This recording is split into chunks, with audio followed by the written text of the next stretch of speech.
చిత్తూరు జిల్లా పులిచెర్ల మండలం మంగళంపేట జిల్లా పరిషత్ ఉన్నత పాఠశాలలో 1979, 1980 10వ తరగతి పూర్వ విద్యార్థుల అపూర్వ సమ్మేళనం ఆనందోత్సాహాలతో జరిగింది.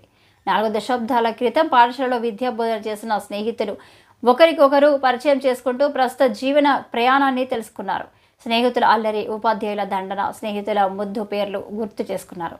అలనాటి గురువులను స్మరించుకున్నారు. ఉదయం నుంచి సాయంకాలం వరకు ఎంతో ఆనందంగా గడిపి మధుర జ్ఞాపకాలతో ప్రయాణమయ్యారు.